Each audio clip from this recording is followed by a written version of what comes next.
Greetings and namaste. It's the Oracle Lady once again.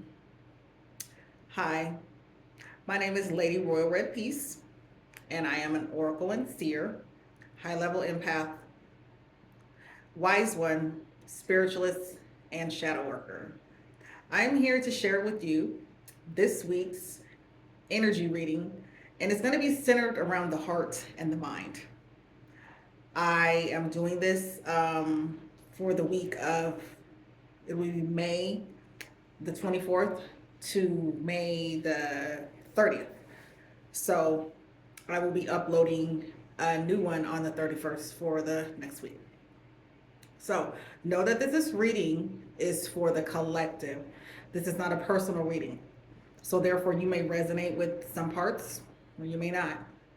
If you desire a personal reading surrounding mental and emotional blocks, it's called my mind heart reading. Please contact me at the email listed in the about section of my YouTube page. But if you just want a general reading or you have a question, feel free to contact me there as well. So let's get into it. Our first card we have, this card is centering the mind. Now, mind you, I picked 2 cards for the mind and 2 for the heart. I generally only do 1 for the mind and 1 for the heart, but when I pulled the heart card, 2 came out. So I just wanted to balance it. So you're getting 2 this week. So here we go.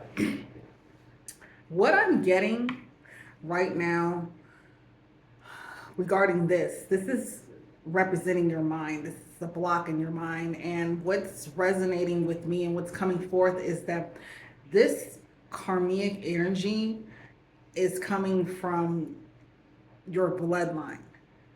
And when I say the bloodline, generational karma, generational curses, things that have been passed through the bloodline. This is not something that you have directly created in this life, possibly maybe another life. But I really feel it's like coming from a grandparent line, like maybe a grandmother, a great-grandmother, great-grandfather, and even going back farther into your 3rd and 4th and possibly 5th and maybe even farther generations.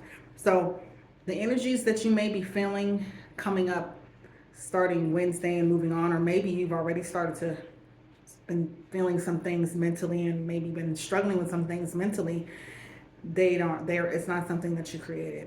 It's something that was passed through the bloodline and has become possibly a habit or maybe a blockage in your life that is keeping you from creating the reality that you want. So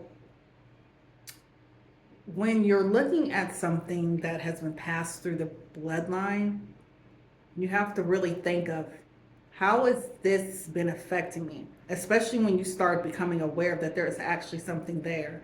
It may manifest in like anger, anxiety, feeling just maybe mental fog, feeling mentally imbalanced, feeling like you can't, like your thoughts are just not, they're not sharp. They're not aligning in the way that you would like them to align. And this may be something you've always dealt with. Maybe this is something that you're noticing as of late, but it doesn't mean that it's something that you did per se. It's something that is going on in your subconscious that's running in the background that's saying, hey, I'm here. I need you to acknowledge me. So when you have fear, when you have unclear thoughts, when you have unconcise thoughts, like you don't have clarity on what you want to do, maybe this is some type of energy that's been passed through your bloodline where you had previous family members that had hard times making decisions when it comes to certain things. If you're faced with a certain type of situation, pay attention. How do you respond? Do you confidently approach that situation, or do you like get confused? Do you lock up? And when I say lock up, I mean tense up mentally, like your thoughts are blocked. Like they're just not coming through clearly. Like no matter what you do, it's like people who write, as I do. Sometimes they call it writer's block. Like when you have, like you just don't know what to write. Nothing is flowing. The thoughts are not coming together in the way that you want to express them. So there may be something going on there that's you need to focus on this week that has to do with things that are coming from your generational bloodline. Once again, it's nothing that you per se yourself have done, but it may be something that you notice that you find yourself doing, and maybe one of your parents might say, or someone that knows you, oh, such and such used to do that, or I heard of someone in the family saying that this person used to do that. And that could be a positive or negative. Is there something that they did that's good and it benefited them? And it may be something that you might think along the same line and you use it and it may go the opposite. Or it may be something that you don't think is going to work and it actually works to your good. So just keep an eye on that and focus on that this week and see if this card resonates with you. How may your thoughts be affecting your outcome as for what you want to create in your reality? Next, this is the next block. Vulnerability. Being vulnerable is a key thing.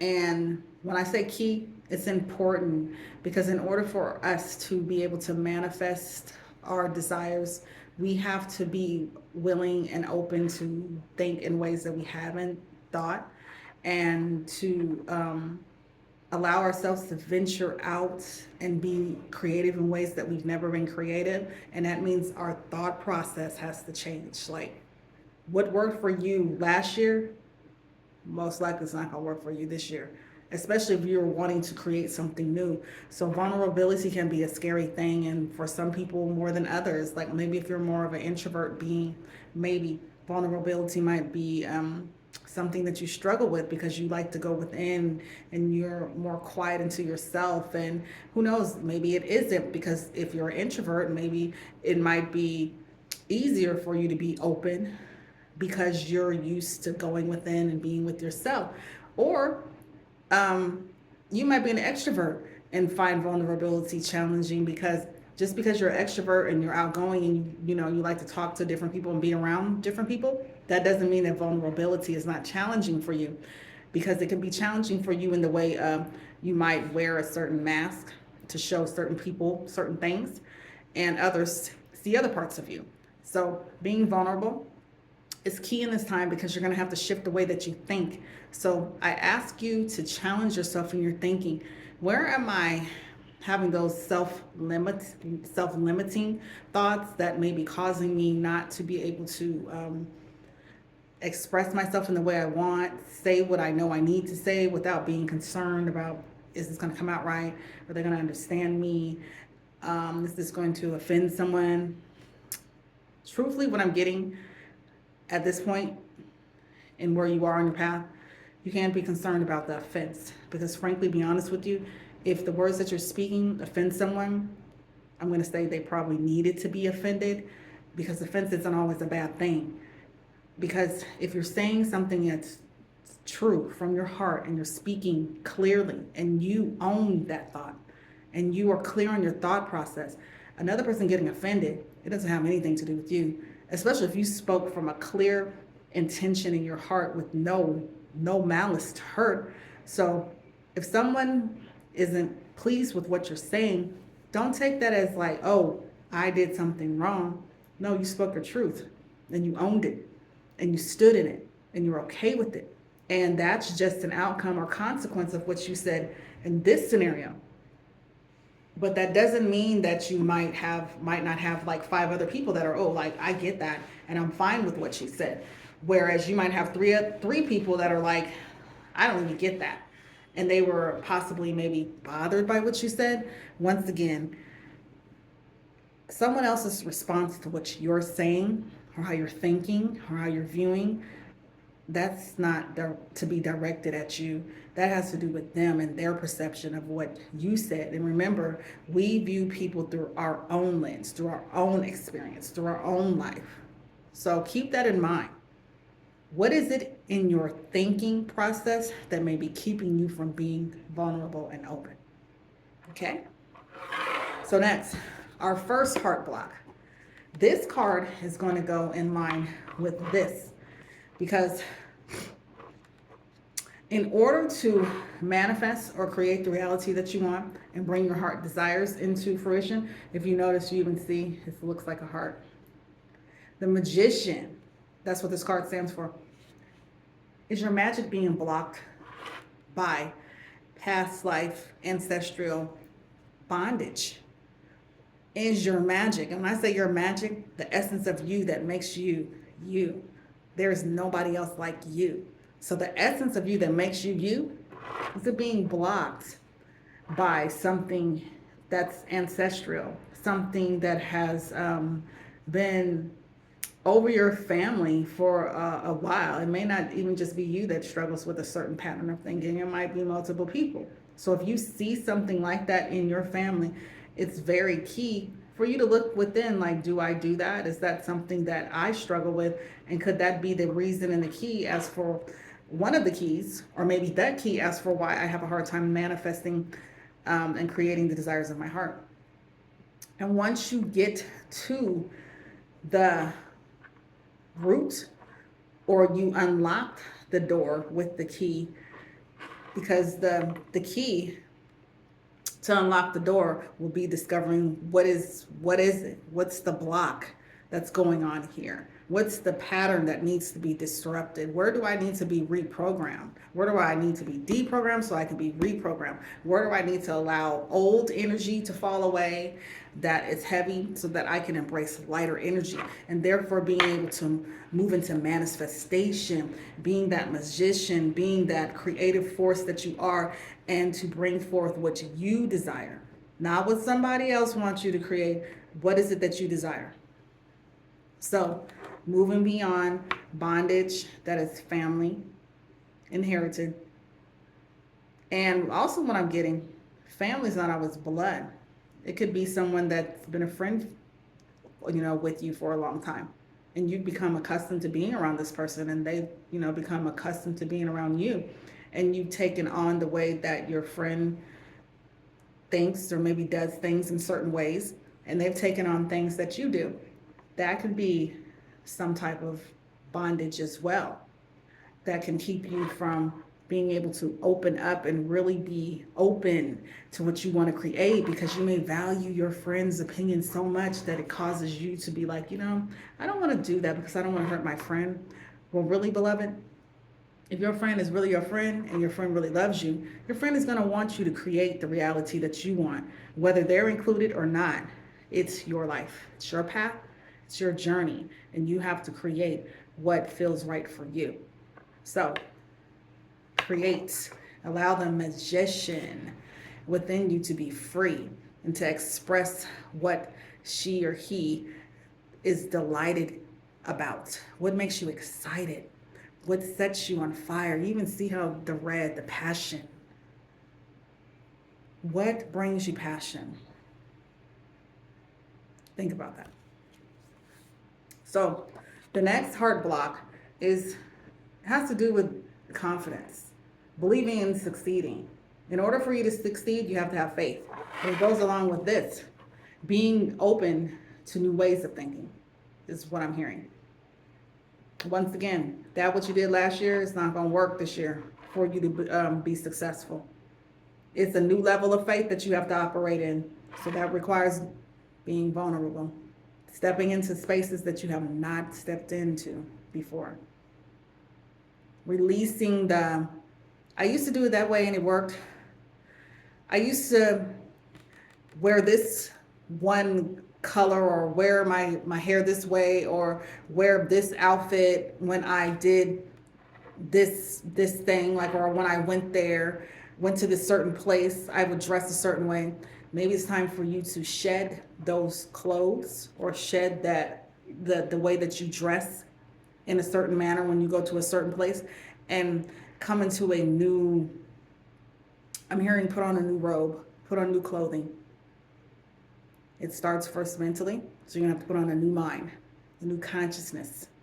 And the consciousness is going to assist with how you cover yourself, what garments you put on.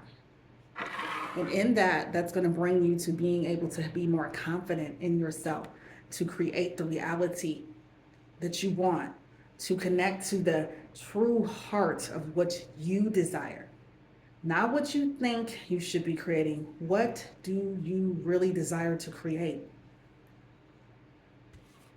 What does the magician really want to show the world and share with the world? What magic lies in you dormant that's been stirring for a long time that wants to come forth now?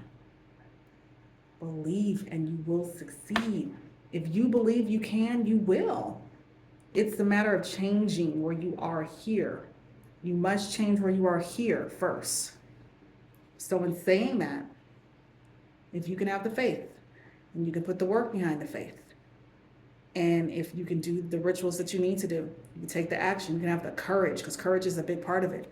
Once again, it goes back to being vulnerable, being open, running in the meadow free, unashamed. No need to explain to people why you are doing what you are doing.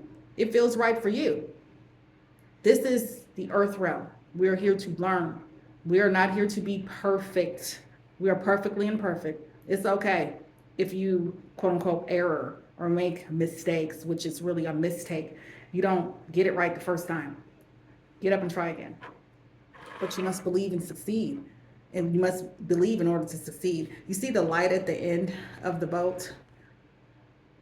This is the place where the captain would normally stand and look out. Picture yourself standing there and looking out through that light and gazing. What do you see? Can you envision yourself in that?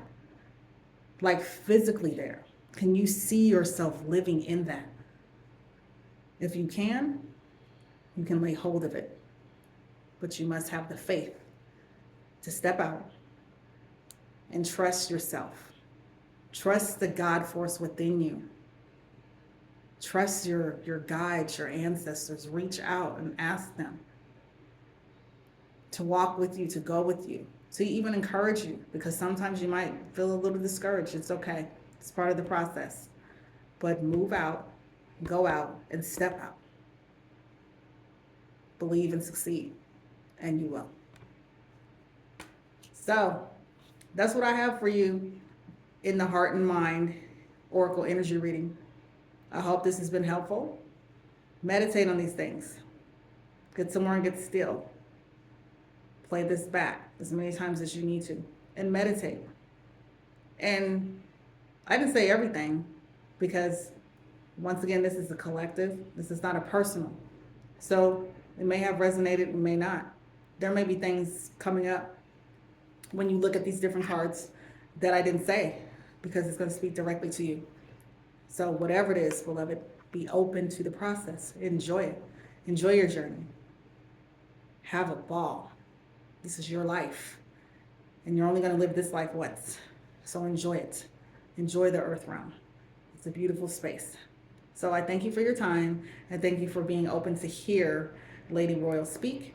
And I look forward to supporting you on your spiritual path. So once again, if you're interested in having an Oracle Energy reading with me, please go to the About section of my YouTube page and you'll find my email there. Or if you just have general questions, please send me an email. So thank you for your time, and I send you wholeness and abundance and beautiful healing on your spiritual and life path. Ashe, Namaste.